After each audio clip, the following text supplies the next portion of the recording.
I wrote a book called In Search of Excellence 25 years ago to the great amazement of Bob Waterman, my co-author, and I. Any number of people bought it, and then a lot of people bought it. Incidentally, it's a book that particularly any of you who are in the city, you have to read, and it's called Fooled by Randomness. And now the guy, Nicholas, whatever, Fooled by Randomness is the name, has now written something called The Black Swan. And what he suggests is you and I talk about causality of things, and basically it's randomness that we're dealing with. I mean, take In Search of Excellence. In Search of Excellence was a decent book, but the reason it took off was that all-important last 98% called luck. What this guy says effectively relative to you and me professionally is that if you're lucky enough to be born with a fair hunk of brains, and if you work pretty darn hard, the odds are you're going to have a successful career. If you have a wildly successful career, it's because of luck.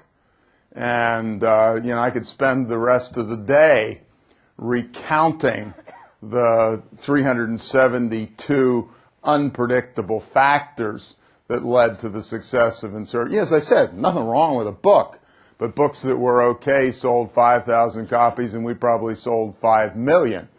Actually more than that, I suspect, though we really don't know because of things such as pirated Chinese copies, etc. At any rate, it became, to use at least the American term, a bit of a hula hoop, and to the point that I live in a little rural state these days called Vermont.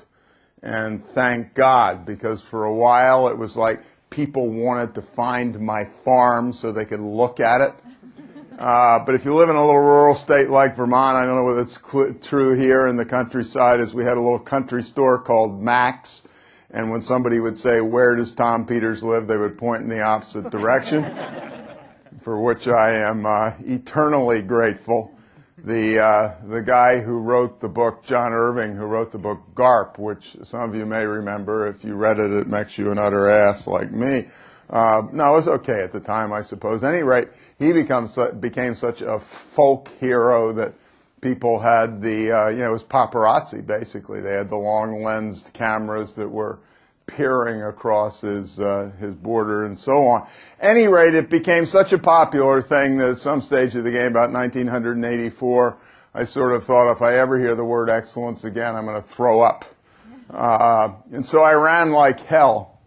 And then a couple of years ago, for reasons that I will explain later, I came back. And the reason that I think that's of at least vague interest is that I think excellence is an extraordinary word. And I think, in addition to the luck, that part of the reason that the book was successful is Bob and I may have been among the first who associated the word excellence with business. We expect to see it in the West End, we expect to see it in the Olympics and so on and so forth, but the notion that business can deserve the word excellence was a bit of a new idea, which to me is absurd, because there's no difference in that American football, which some of you may have seen and a lot of your countrymen did. We have 53 persons, 53 people, 53 men, 53 boys making millions of dollars, on the roster of the team. And I don't exaggerate in the least in my own mind when I say there's no difference between a 53-person American football team and a 53-person IS department, right?